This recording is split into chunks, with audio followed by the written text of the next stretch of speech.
What's going on, everybody? I'm Jory Goodman, the Time Teller. Welcome to the Wednesday episode. So today we're going to talk about a question, kind of a genre of questions that I get on a very, very regular basis. And that question is about resale value, okay? More specifically, the resale value of watches in the sub $1,000 range. It's 1:43 p.m.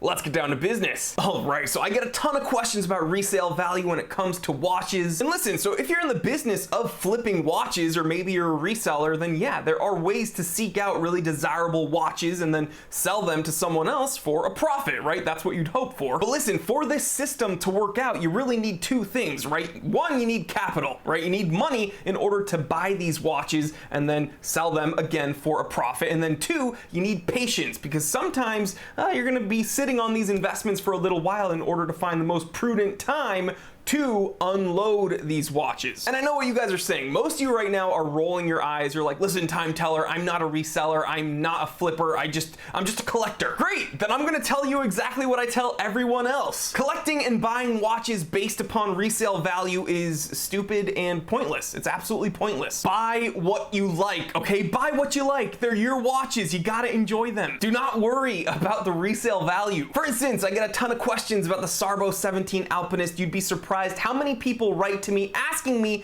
if they should buy up a bunch of Alpinists and then sit on them in hopes of them rising drastically in price. And then a ton of people write to me asking about the Sarbo 6.5 cocktail time with the 6R movement. Should I buy up a bunch of those and then sit on those and then wait until they skyrocket up in prices? And then I get a bunch of people asking me which Orient they should buy, which Orient has the best resale value, which one will they be able to flip easiest.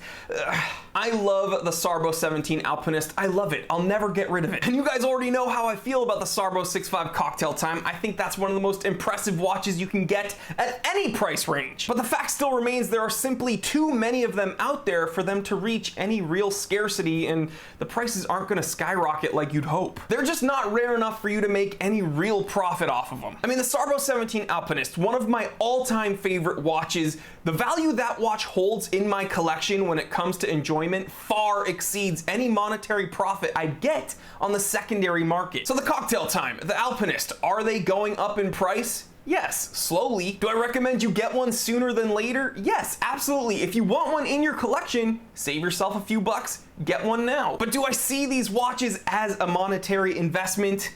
No. And again, I have to chuckle here, guys, because I know some people are gonna take this the wrong way. I'm not trying to speak against these watches. The cocktail time and the Alpinist are probably in my top 5 watches of all time. I'm just saying, to put it simply, there were just too many of these watches produced. Now, on the flip side of things, there are some watches in the sub $1,000 range that do have some scarcity, some rarity. For instance, my new Seiko Presage Fuyuga Shiki edition. I probably butchered that name, I apologize. But yeah, Connie got this for me for Hanukkah this year, and I'm just enamored by this watch. I think it's beautiful. Now, ever since I saw pictures of this watch, okay, I've wanted it. I loved it because, again, it's really nice to look at, and I really like these watches. It has nothing to do with the fact that this happens to be limited edition. But for those of you who are wondering, this watch is limited number 4,759 out of 7,000. So guys, listen, this doesn't matter to me at all because I'm never gonna sell it. And you guys already know how I feel about Seiko's limited edition releases. There are too many of them. It's annoying, it's dumb, it kind of defeats the purpose. If every new release is limited, then it kind of takes away the whole prestige of it being limited at all. And to be quite honest, all these limited editions just incentivize scalpers and resellers to gobble them all up immediately, right? And then they try to resell them for thousands and thousands of dollars sometimes, and nobody's ever buying these at those price points, right? So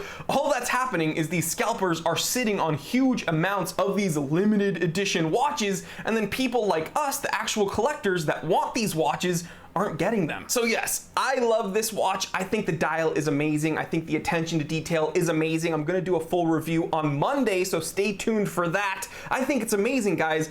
but not because it's a limited edition. I don't care about that. All I'm trying to say is, buy what you like, collect what makes you happy. Most of the time, watches in the sub $1,000 range do not hold that much resale value, and that's fine. Just enjoy the watches, they're your watches. I'm keeping this limited edition watch, I'm keeping my Alpinist, I'm keeping my Sarbo 6.5, and I don't care if it's not valuable in the future. They're great watches, I'm proud of them, and they are supremely impressive. And if you want to argue with me about that, then fine. Let's do it in the comment section. But seriously guys, I would love to hear your take on this. Let's continue the conversation in the comment section. Leave me a comment. I would love to hear from you. And I get it. I understand why this is such a heated topic. Everyone wants to make the best decisions. Everyone wants to be smart with their money. Everyone wants to make the most intelligent purchases possible. All I'm trying to say is that buying watches simply for the sake of resale value doesn't make a whole lot of sense to me most of the time. And there you have it, guys. I hope you enjoyed this Wednesday episode. Stay tuned for tomorrow's Thursday live stream around noon Pacific. I do not want you to miss out. I want to see each and every one of you there. And as always, I want to thank you so much for checking out the Time Teller shop. I add new watches and watch accessories like watch straps and watch toolkits there. So click the link, shop around,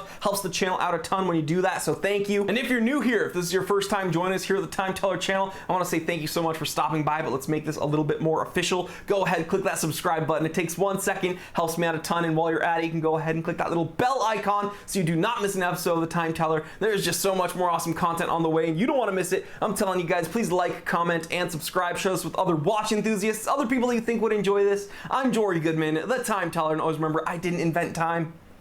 I just tell it.